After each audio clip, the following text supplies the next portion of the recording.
So, welcome to Leadership Within, the moment for leaders to reflect on their human experience of leadership. I'm Vanessa, and I'm joined by myself, TK. Hey. And it's great to have you here. As always, it's great to be here, Vanessa, and I'm looking forward to our wonderful chat. Yeah, so speaking of chats, I've been mulling over in my head about what we could talk about today. And the thing that is coming up in my world quite a lot over the last week has been this idea about vulnerability-based trust and how we do it in teams. It's quite a mouthful to say that. It is, and there's some big words there, but it's also been very close to my heart for years. And it's a lovely topic. So when you said that we'll talk about it, I was quite excited, and I'm still quite eager. Okay. All right. So let's start off by saying, well, what is this thing that I think it was Lencioni, wasn't it, started to talk about, which was vulnerability-based trust. Like, what does it actually mean? Okay. I actually didn't know Lencioni talked about that, but go ahead. Yeah. Yeah. So I know it from another angle. Oh, okay. So as I understand it, he talked about two types of trust: predictivity or predictability-based trust. The one where essentially, I know that you're going to do something, and therefore I can trust you. You're a safe pair of hands. Versus this idea of vulnerability-based, so I can show up and be myself and be real with you, and ask for help or share. I'm not feeling great about something or whatever. Mm-hmm. Is that your understanding of it too? Well, it's interesting because I think both of them are obviously quite aligned. Not the same, but I would think that, as you said, from this definition, I am feeling safe. I'm trusting you, so I can show my vulnerability, which is the same as saying you're a safe pair of hands, so I trust you with vulnerability when it comes to a task, right? So handing over an important task is also showing vulnerability, isn't it? Yeah, absolutely. Yeah. So how this is showing up in my world is, often in the world of work, we're very focused on outcomes, the results that we need to deliver. And it's quite typical for me to work with a team. So they're called a team. And then when I'm in conversation with them, they don't appear to be a team. So they're quite individualistic in their approach. They don't necessarily have to come together to think things through. But they're called a team because they report into somebody and they all have that shared reporting line. Yeah. So one of the things that I am noticing is that thing where when you're working with a team and they go, yeah, it's really great here. Yeah, no, we're a great team. Everything's good. We have really collegial relationships. We get on really well. We want to move from, say, good to great, or we want to do something even better. And then when you start to have conversations one-on-one with people and you ask questions about, what do you feel? Is there anything that you feel that you couldn't say in this team? Many might say, no, I can say anything. And then you'll get something come up that says, a voice that says, I can't really talk about this. I wouldn't really want to talk about this. And so that then makes me feel a little bit confused sometimes, because it's like, okay, we're a great team, and yet we have secrets, or there are things that or no-go areas. Maybe that's more of a reasonable thing to say. And I find that interesting in terms of vulnerability-based trust. There's lots to unpack, and thank you for this story. It's very interesting because that's exactly something that I'm working on right now. And if you're listening, dear listener, as you are, you probably know that, there's a webinar I'm having on the 18th, and I'm asking people this particular question, which is maybe a step back from what you said about vulnerability-based trust, because how do you know you're in a great team? What does it mean? Because from what you said, Vanessa, I'm hearing that a great team is a team where there's deep trust inside between people. So I'm guessing this is your definition of a great team, isn't it?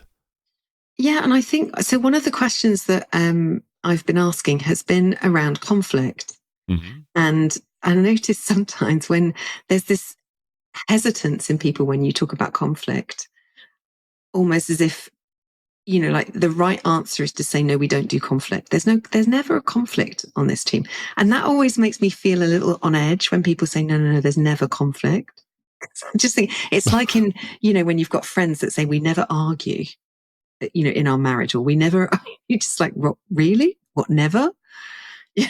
So I always feel a little bit of dis-ease when people say that there's no conflict, and and then if there is conflict, we push it upwards and the boss decides. Because I think, oh, that's a lot of weight for the boss. And also like handing over what you need to do to someone to make a decision for you, which is abdicating the human connection that a team has to have. No, I'm mentioning the definition of a great team, and what I wanted to say is there's different models in my mind. Trust can show up in different ways. Sometimes it's just not that people feel like they need to say something, but the real question is if they actually trust other people within their teams and to what extent. So when I think about that, many people will say that, as you said, they're in a great team. But the question is, and as you said, there's not a lot of deep trust there, but should there be? Is it applicable in every situation? Maybe in this organizational culture, in this particular country and city, geography, that's perfectly normal and it's considered a great team, right? For years we've been taught not to show up fully at work. And why now people would come with vulnerability and build deep, trustful relationships with their colleagues. I myself find doing that very valuable, of course, but also being open to a perspective that maybe we're just overcomplicating things. So throwing that out there for you, Vanessa. So I notice I have a question that comes up in my head because I don't want us to get abstract, which is what is vulnerability for you? Like, so what is it? What is vulnerable for you to express, for example? Yes. So essentially, like an abstract definition of vulnerability is putting yourself in harm's way. I guess in this situation is through behaving or saying something or being something or showing up in a certain way. So for instance, so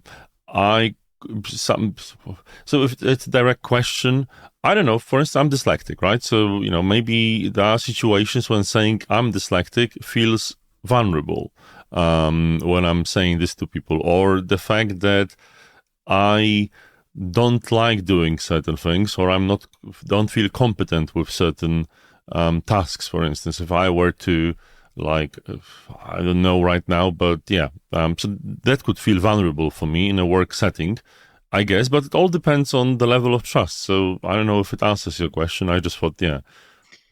Yeah, it kind of answers it. Mm-hmm. So here's what I'm thinking, because it's only fair that I answer that question too, which is, it is not vulnerable for me to express my ideas, to express a weakness in a team like that. That doesn't feel vulnerable. What does feel vulnerable to me is to express how I feel. So like if something goes on, I'm much better at just shoving that down and not offering that.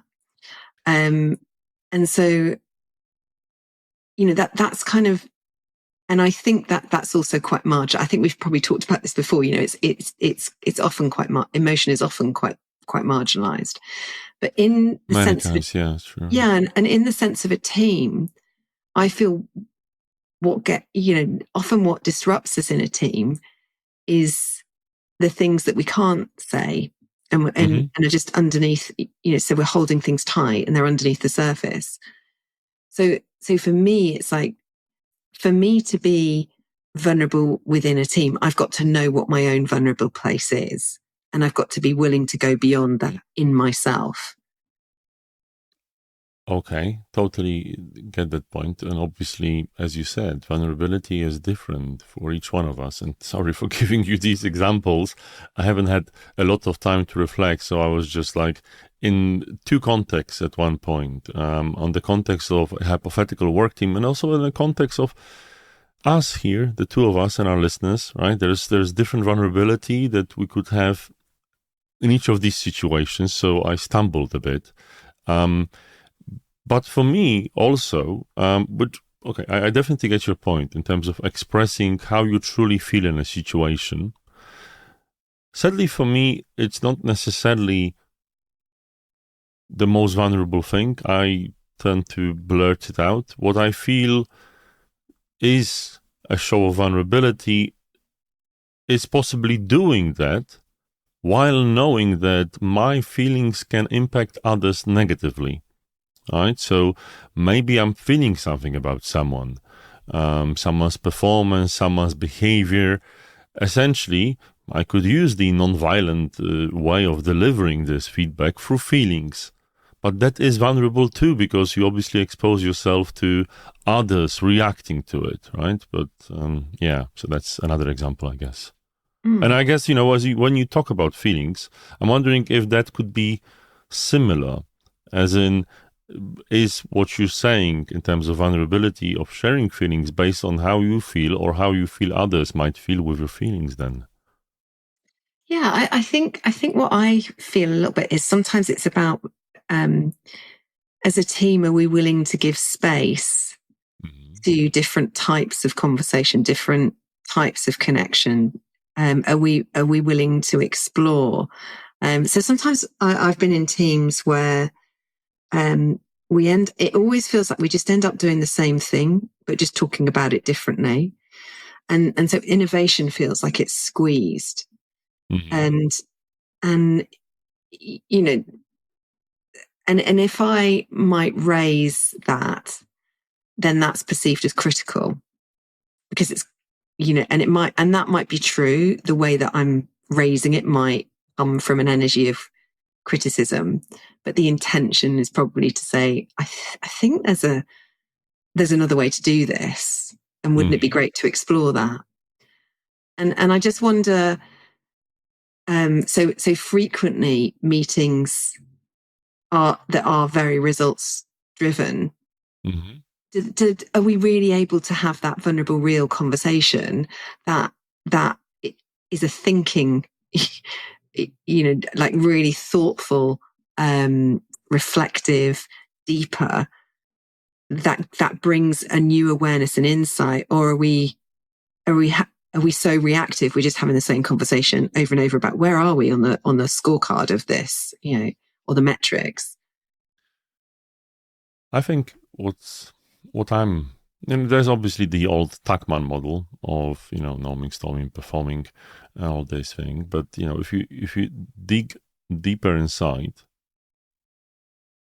as a group of people, because, that's a formal way of talking about that, we all probably want to learn two things before we can get there. The one thing is learn how each of us communicates. What is it that each member in a group has as their communication style? What do they mean when they say something, and how do they react when they hear something? But on the other hand, where are each person's boundaries, and what's each person's reaction to hearing that?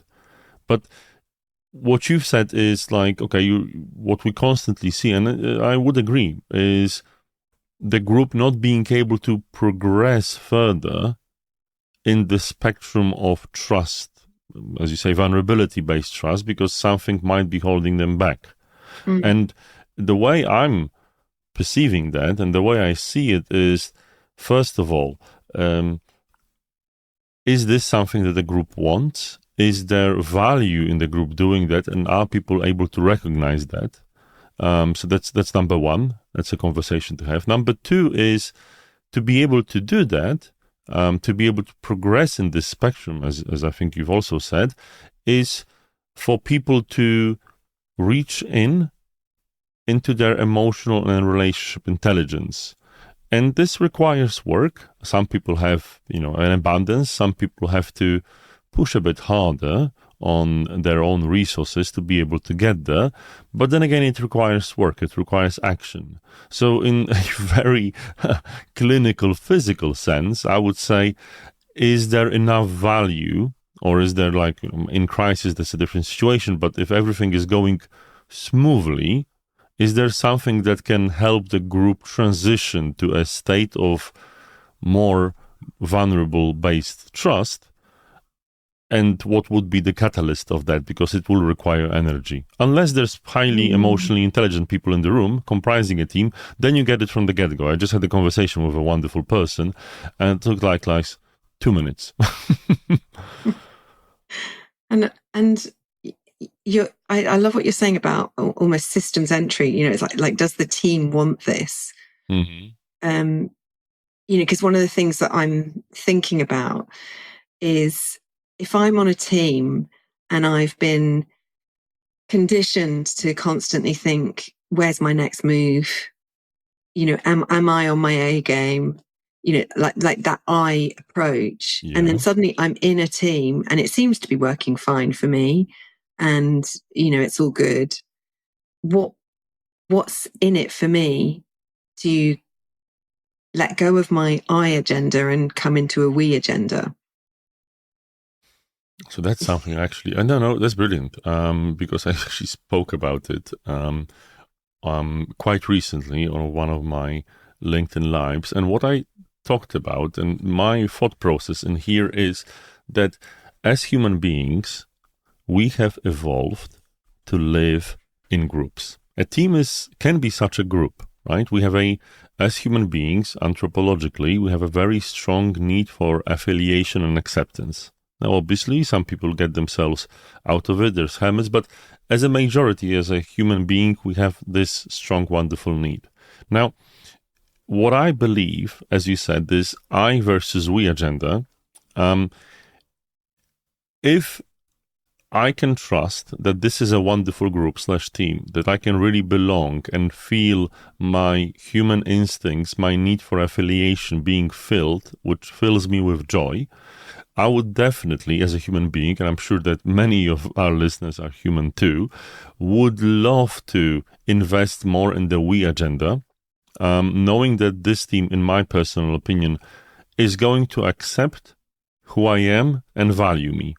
Right? If I can see myself being a proper part of the team, of the group, being accepted and valued for who I truly am, I will definitely, and most people will also, focus on the we agenda, especially if the we agenda is something that reinforces the team mission. So if it's a sports team or a work team, obviously the we agenda is tied to producing stuff or winning or, reflecting whatever the mission of the group is. So that's my perspective. Lots to unpack, I guess. Oh, sorry. Yeah. and there's, I'm trying to imagine teams and, you're making me think of, I can't even think of where the example was from, but, in a hospital, when someone speaks to, anyone, it's, we are all saving lives, not, I clean the toilets or whatever else. It's like, no, we're all aligned around that common purpose and we all have a part to play within that. And there's an equality within that, even though there may be rank in different areas, but it's like that. Okay, we come together for a reason. And I suppose I'm thinking, why am I even bringing up all this this topic today? Mm-hmm. And there's a part of me that has realized I feel like I'm in a really lovely space at the moment, which is I've got some really nice support around me that I have absolutely cultivated. So I've got you, I have these great conversations with, I've got an amazing supervisor, I have a colleague, or a number of different colleagues, I have some people around me. And in my life, I've just started to get some people that I feel are supporting me through what is and continues to be quite a challenging time. And I was saying this to my supervisor, it feels really alien to me. And she said, how do you feel about that? And I said, well, I feel sad. And she's like, well, okay, we'll just like, you're saying sad, but you got a big smile on your face. I'm like, oh, thanks. So here's my vulnerability, right? It's like, oh, so she's like, could you just allow yourself to feel that? And I'm like, well, I don't really want to because it's not pleasant. She's like, yeah, but that's the point. So as I let myself feel that, there's a part of me that comes up and says, gosh, this is so unfair. I've got to 56 and I'm only just now feeling that, wow, this is what it feels like I imagine to be geese flying together, and to have support and awareness of what right support feels like, and also the support that is there that actually you really don't want to keep leaning into, Vanessa, because they're not the right, they're not the right people. You need to let those go. And I suppose I think, gosh, I've worked so much of my life in places where it's been competitive. It's been I-focused. It's been, well, okay, we'll collaborate as long as I get my needs met to a point, and then you're on your own. And so I feel like I'm in this confronting place for me because, obviously many of my behaviors have been conditioned to behave within that environment. And now I'm in this, I really like this supporting each other and this collaborating and, no one gets left behind energy. And so it's realizing for me, like, wow, what would be possible if we really had these spaces in teams where we could explore, sometimes this team feels really supportive and connected and like it's growing. And sometimes it doesn't, and actually what can we all contribute to that? Vanessa, thank you so much for sharing. And thank you for letting me fly with you, being one of the ganders there. Thank I you. really appreciate. Well, it takes more to tango, and yes, and also a moment of reflection that while flying, so much is possible. But there's obviously, as always, so much to unpack in what you said. But I'm sure that for many of our listeners, including myself, you will see that people have a similar experience, that this is not necessarily how people lead their lives nowadays.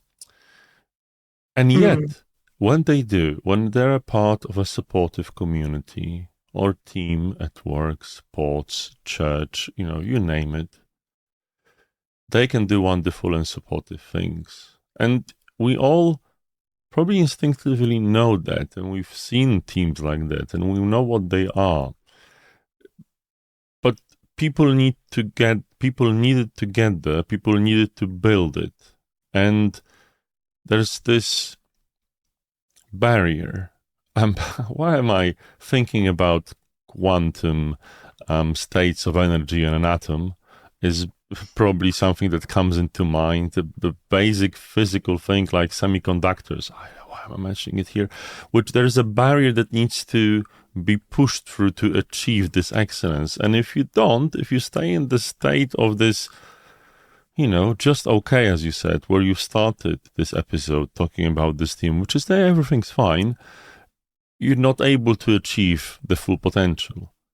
That said, Vanessa, I don't think, and I'm sure you probably would agree, as coaches, it's necessarily our job to push. You can't push people there. They have to, either a crisis or a situation will get them there where they will be forced to change, or they will discover, or this let's say key moment will happen internally, or it will not happen at all.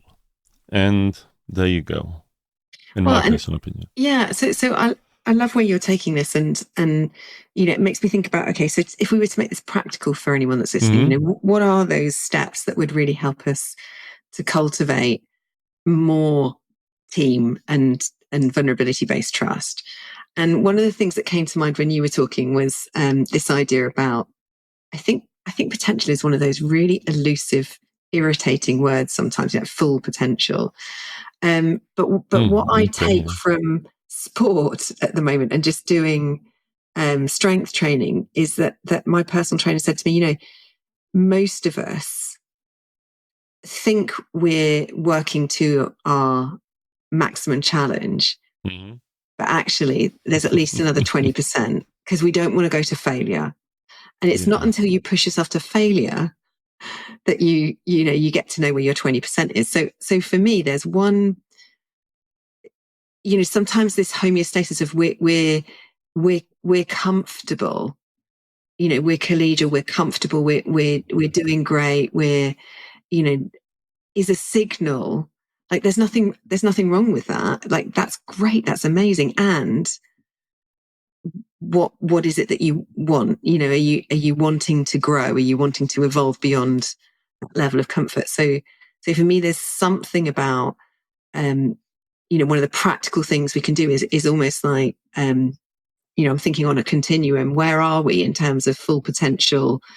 Where do we stand? And if we all think we're right at the top in our full potential, then what does that say? No, I get your point. But I would have to go back and ask, why would people want to ask themselves this question? After all, everything's okay. There's this complacency, which is perfectly natural, and it just comes before, you fall off the edge based on this complacency. And that's, I think, natural group and organization behavior. Some groups and organizations and teams are challenged to perform, and through that they need to evolve to a state that is able to fulfill that, or they'll unfortunately break apart. Some are in conditions that don't require them to spend this energy. But again, you said practical. So what I would say, what my practical is in this situation is, if you're listening to this episode, I would like you to reflect on, do you want to do anything about it? Like, what is it that, reflect on like the team that you probably have in mind as we're talking about that. Reflect on the spectrum that we've been talking about here on vulnerability and trust, and ask yourself, do you care? Do you really want to do something with this team, or what you have is fine? And I guess if you make a decision to do something, you can start a fire. I don't mean, a crisis or anything, but yourself showing vulnerability, yourself showing up and saying, hey, I think we could be much more if we've shown vulnerability, and here's the vulnerable me. You will be surprised. Maybe it will embolden people. Maybe this will make the leap. It has to start somewhere, though. Yeah, and it might be, that leader in the team saying, I'm feeling exhausted because everything gets pushed up to me, or it's, I'm having to initiate everything. Or it might just be that as a team, we go, where is vulnerability missing in our team? And we actually ask that question of ourselves. So you've pointed out a very important thing, because a team often, formally or not, has a leader, right? Somehow it stands to reason that the leader is either appointed or is, emerges. And as a leader, theoretically, again, asking yourself the question, are you okay with the team as it is? Or do you think that there is something missing for the team to be able to be better for the people within and for the wider mission the team is a part of, right? Sports, church, work, like all these kinds of things. And as a leader, now, can you force people to be vulnerable? Yeah, you can introduce a crisis. You can do all kinds of silly things. In my personal opinion, as a leader, if you show vulnerability, it counts as, well, I'm not saying double, but definitely people will see. because you have this role, formal or not, everything you do is multiplied by the role and authority people give you. So you will have even more impact with your vulnerability, and it might help the team evolve to be even better for the members of the team and for the mission the team has, in my personal opinion. I also think there's another practical thing that we can do as individuals. So, if we're in a team, we can ask ourselves, what is my agenda?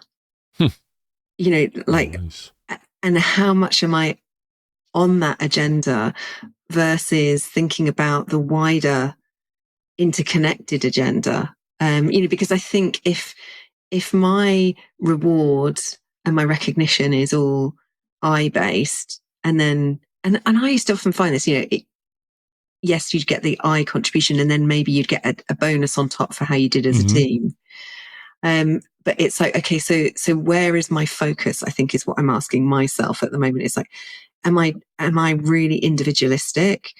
And what's the impact of that for the team that I operate within?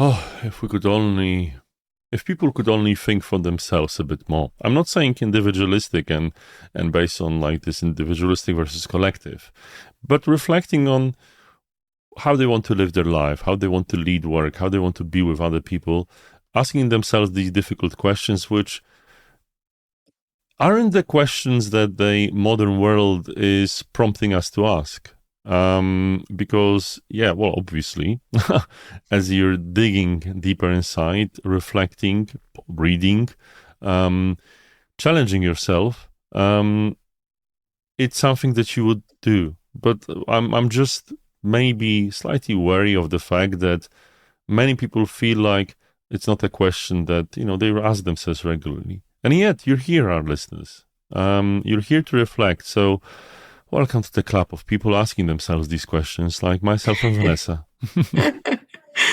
Yeah.